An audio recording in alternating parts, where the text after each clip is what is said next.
We're back, and I'm pleased to say we are continuing this really timely conversation with two of our leading experts on Ukraine and the challenges that the people there are facing and why it does matter to us. And Bob, you mentioned before the break that we're obviously seeing an enormous requirement for military capability in Ukraine. The armed forces of Ukraine, I think even individual citizens are standing up to defend their country, as Nadia said, irrespective of their ethnicities or languages. And yet, the question that is causing some consternation, I must say, I feel it myself a bit, is as we sort of open the uh, cupboard, if you will, to our own inventory of weaponry, we're depleting it. And it turns out it's going to take us some time and maybe a dangerous window of time to replenish those stocks, as well as the costs associated with it all. Talk a bit about this concern. We were once the arsenal of democracy, as Franklin Roosevelt famously said. It seems as though we're not so much anymore. And especially if one of the takeaways from all of this is that the Chinese think they have an opportunity to go for it, we may need those javelins and stingers and the like to defend our own interests as well as allies elsewhere. Walk us through your take on that and this charge that, well, this is all one big bonanza for the military industrial complex of the United States. Well, I think there's a couple of things, and it's you have to separate the present from the past, but you have to acknowledge that for several administrations we ignored the problem of Putin, Mm-hmm. and we didn't build up, we didn't provide what we needed to do, we didn't give the support we needed. So now, when several weeks ago the administration really made it crossed red lines that it had created for itself and started supplying things. One of the first things they had to do is they had meeting in the Pentagon with defense contractors. We had been on a peacetime uh, scenario here in our country, get those production lines back up and running, because not only do we need to supply the Ukrainians, but we need to start filling our own coffers as we send things. And so we were slow in figuring out what needed to be done, and it is causing a situation now, and we're sending a lot of stuff, but it's not all. I mean, if you read the headlines, you think it's on the front lines, and it's not yet. Some is, Yeah, but there's a logistical nightmare because we're sending heavy things to the border. right. Logistics from the border to the battlefield are another matter. Yeah, and Nadia, I don't know if you can speak to this or not, but there is a concern on the part of some of those who are trying to track what's happening with that equipment. Some of it's heavier than others. Some of it's pretty portable. But do you have reservations about the possibility that this stuff is simply disappearing and maybe even being shipped elsewhere rather than brought to bear by the Ukrainians in their own defense? Well, no, unless it's being stolen by the Russians, which they are, trying to do. But Frank, going back to our times when we worked together when you were in the Armed Services Committee, it's pay me now or pay me later. I think always. And Frankly. later, often the price is much bigger than it was earlier.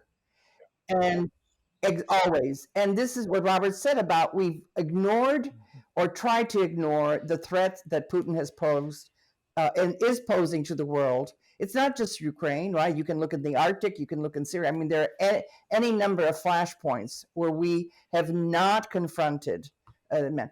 We've been saying for years that unless something was done, Europe was going to And suffer the largest refugee crisis that we're seeing unfold. So it is happening. And so it's the cost of not stopping Putin now is going to be huge, and we don't even understand it. And to talk about China, you don't think China is looking to see how we're managing this crisis? I think they are, for sure. And Unfortunately, my takeaway, exactly. I think their takeaway rather is that they probably can get away with, Exactly. acting aggressively. So your point, I take it, is, demonstrate that they will be defeated.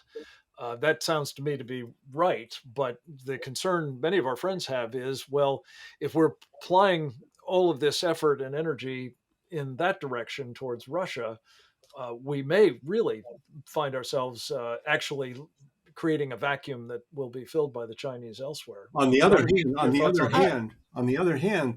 the fact that the Pentagon is getting the production lines at the major contractors, ramping them up, we're going back, we're moving away from peacetime situation and ramping up.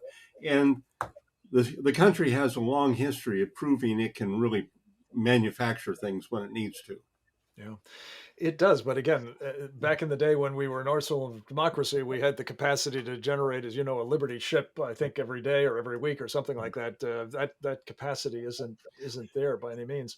But just to this But point, Frank, let me ask you one other thing, because we're going to run out of time before we run out of things to talk about. Though we will be having more time and get into much more of this in detail tomorrow at 2:30, and I hope people will visit us at centerforsecuritypolicy.org to register for our webinar on making the case for Ukraine.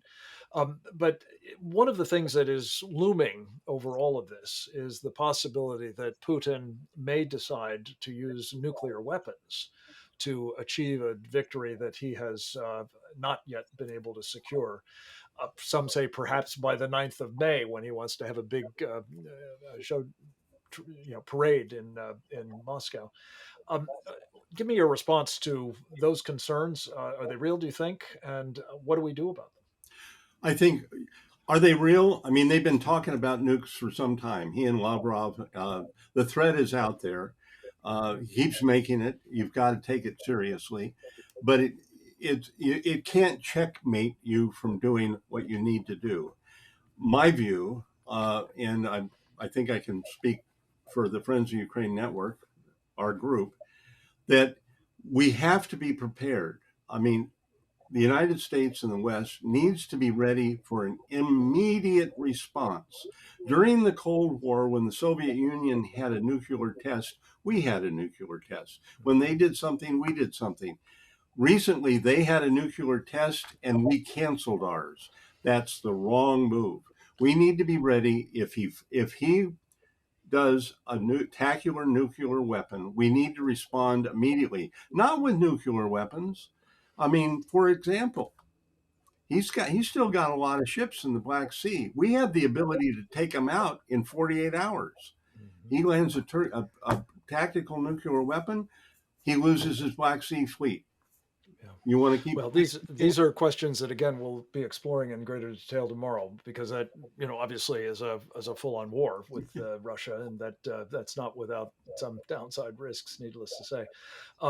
I just want to qualify one point you made. It wasn't a nuclear test. It was a test of a nuclear ballistic missile, nuclear capable ballistic missile.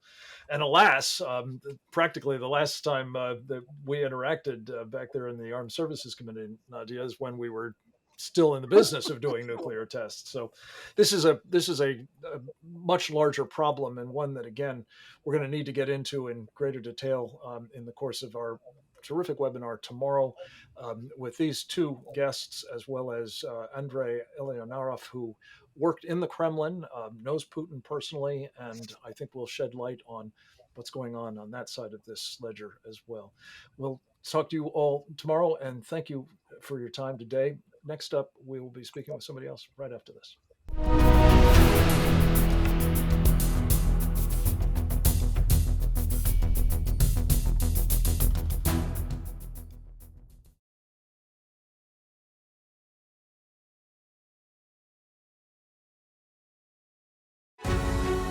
Real America's Voice presents America's Voice Live with Tudor Dixon and Steve Gruber. And they were all kind of in this together. National Institutes for Health, the CDC. Don't miss America's Voice Live every weekday at